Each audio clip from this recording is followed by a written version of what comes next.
The Atlanta Hawks are one step closer to securing a berth in the 2022 NBA playoffs after dominating the Charlotte Hornets on Wednesday night at State Farm Arena by a score of 132-103. The Hawks were ahead for, essentially, the entire evening before really opening the game up during the third quarter and creating a deficit that the Hornets just couldn't come close to overcoming. While Trae Young led the charge on the offensive end for the Hawks with 24 points and 11 assists, Atlanta received contributions from up and down their roster as 6 players, in total, scored in double figures in the win. LaMelo Ball finished with a team-high 24 points for the Hornets but, in a rather inefficient manner, it took him 25 shot attempts to get there. Now, we will see which team can come out on top on Friday night when the Hawks and Cavaliers meet for the right to face the Miami Heat. Here are the 3 biggest takeaways from tonight's game. Trae Young shot 3 of 13 from the field in the first half. It was the sort of performance that could not be understood through a box score. Even as Young's shots kept missing, the Hawks kept scoring. They had 60 in the first half precisely because of all of the extra attention Charlotte gave to Young. They picked him up at half court and trapped him off of screens, but because Young is such a dynamic passer and can shoot from so far behind the line, all those tactics did was open things up for his teammates. They delivered with a stellar half. So the Hornets eased up a bit in the second, switching more screens. Young roasted the poor big Charlotte put on the floor for him to hunt from there, this time beating them as much as a scorer as he did as a passer.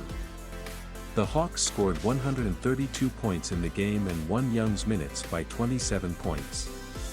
This is the level Young has ascended to in big games. The Knicks, Bucks and Sixers saw it in last year's playoffs. There's no defense you can use against him that won't consistently lead to good offense for the Hawks. Drop and he'll hit you with floater after floater. Go under and he'll go up for logo threes. Play too aggressively and he'll rack up free throws. Even Philadelphia, with Ben Simmons and Matisse Thybulle to throw at him in more conventional defenses, couldn't stop him outright. This is the highest level of playoff offense, the one reserved for only the best shot creators in basketball. At a given time, there are usually only 3 or 4 players in basketball who are defense-proof in this way. LeBron James and James Harden were there for years. Stephen Curry might still be. Luka Doncic and Trae Young have ascended to that point now and should be there for quite some time. If the Hawks can give Young the right teammates, there's no reason they shouldn't be able to score like this for years to come. A year ago, LaMelo Ball shot 4 of 14 in a blowout play-in loss to the Pacers. Tonight, he shot 7 of 25 in a blowout play-in loss to the Hawks. Now, this is a 2-game sample. It's not especially meaningful in the grand scheme of things, and as the Hornets progress and figure out the roster around him, he's going to have plenty more big games to prove himself in. It's far too early to wonder about his fit in high-leverage situations. But what we can say much more definitively is that Ball lacks Young's undeniability. He is not the sort of player who can look at any defense an opponent throws at him and immediately have a counter. This is an all-star who has scored in single digits 16 times in his 2 NBA seasons. He obviously isn't close to his prime, but he's not the sort of singular creator most teams tend to prefer out of their star point guards. He is more of a flow player, a killer in transition that can function within an offense but hasn't yet figured out how to own it in the way that Young does. There's no reason to believe that he can't. He's only in his 2nd season, after all, and while he's not the smooth pick-and-roll operator that Young is, he shares Young's incredible passing vision and shooting range. The pieces are there, but like his brother, he's an inconsistent finisher and mid-range operator who prefers to keep the ball moving.